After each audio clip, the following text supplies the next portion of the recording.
অবশেষে বন্ধুরা এসে গেল সেই প্রতীক্ষিত দিনটি। আমরা বেরিয়ে পড়েছি আমাদের ক্লাব সদস্য এবং সদস্যরা একটি বিয়ে বাড়ির অনুষ্ঠানে। এখানে আমাদের ক্লাবের বহু মানুষ জন রয়েছেন। আমরা বেরিয়েছি সেই বিয়ে বাড়িটি অ্যাটেন্ড করার জন্য। আমাদের এই ক্লাবের এক সদস্যর মেয়ে, তাহলে তোমরা সদস্যই বলতে পারো।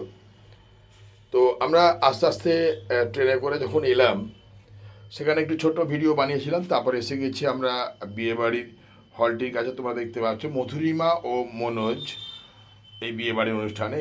এটা আমরা সব খাওয়া দাওয়া করছি। এখানে সমস্ত কিছুই বুফে সিস্টেমে খাওয়া দাওয়ার ব্যবস্থা ছিল। আমরা দেখে নেব আমাদের বরমশাইকে। আমাদের পাড়ার জামাই হচ্ছেন, খুব সুন্দর ছেলেটি এবং দেখতেও খুব সুন্দর, আচার ব্যবহার খুব সুন্দর। এবং দেখতে পাচ্ছি আমরা আমাদের পুরোহিত মশাই এবং মামনি দিদিকে কথা বলছেন।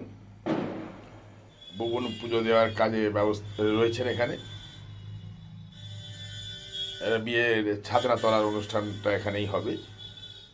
এখানে 3 তলায় এই হলটি বিভক্ত। এই 3টে হলের 3 তলায়, এটা দোতলায় আমরা এসে গেছি। দোতলাতে এখানে কোণে রয়েছে, আর একদম নিচের তলায় যেখানে ককটেল পার্টি থেকে আরম্ভ করে মোমো এবং বেবি কর্ন আমরা ওখানে খেলাম, কফি খেলাম। খেয়ে দোতলায় এসেছি মেয়ের সঙ্গে দেখা করব। মেয়েকে দেখে তাকে শুভকামনা জানিয়ে, এই যে মেয়ে আমাদের কোণে, শুভকামনা জানিয়ে আমরা চলে যাব 3 তলায়, যেখানে আমাদের খাওয়া দাওয়ার অনুষ্ঠানটি সম্পন্ন হচ্ছে। অবশেষে আমরা চলে এলাম। এখানে দেখতে পাচ্ছ বন্ধুরা সবই বুফে সিস্টেমে। একদম প্রথমেই অনেক কিছুর ব্যবস্থাপনা।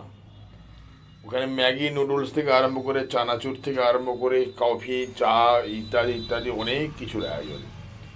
তো বুফে সিস্টেমে খাওয়া দাওয়ার মাঝে যারা প্লেট নিয়ে তো সবাই দাঁড়িয়ে খেতে পারে না, তার জন্য ছোট করে একটু বসার ব্যবস্থাও করা হয়েছে। তো এখানে আমাদের ক্লাব সমস্ত সদস্যরা রয়েছেন। আমরা গিয়েছিলাম আন্দুলে একটি বিয়ে বাড়ি, স্বপ্ন পূরণ ম্যারেজ হলে। খুব আনন্দ পেয়েছি। আমরা অত দূরে গিয়েছি যে আমরা বুঝতেই পারিনি কখনো। একদম সুন্দর ব্যবস্থাপনা, একদম সুন্দর ওনাদের সিস্টেম। এখানে প্লেট রয়েছে, তোমরা নাও যার যেটি পছন্দ সেটি। তো নুডলস থেকে আরম্ভ করে পিৎজা থেকে আরম্ভ করে অনেক কিছু, পাঞ্জাবি কুলচা, দেখতে পাচ্ছ রুমাল রুটি, ডাল মাখানি, এখানে মিক্সড ভেজ যেটা নিরামিষ, অনেক কিছুর আয়োজন। তারপর এখানে আমরা দেখতে পাচ্ছি মটন বিরিয়ানি। এটা পার্সেলেরও ব্যবস্থা রয়েছে, যারা খাবেন না তারা নিয়ে যেতে পারেন পার্সেল। মটন বিরিয়ানির পর চিকেন চাপ রয়েছে। এদিকে আমরা চলে এলাম, এখানে মিষ্টি রয়েছে এবং পানের ব্যবস্থা রয়েছে, সন্দেশ রয়েছে। খুব সুন্দর লেগেছে। আমরা যে যেরকম পেরেছি আমরা খাওয়া দাওয়া করেছি। এটা মটন বিরিয়ানি বোধহয় দেখতে পাচ্ছেন আমাদের শোভন বন্দ্যোপাধ্যায়, আমাদের ক্লাব সদস্য। তো এখানে মামনিদি অমরবাবু খাওয়া দাওয়া করছেন। মামনিদি দেখছেন আমি কি খাবো কি খাবো না। মামনিদি রয়েছে, একটু হাত নাড়িয়ে দাও।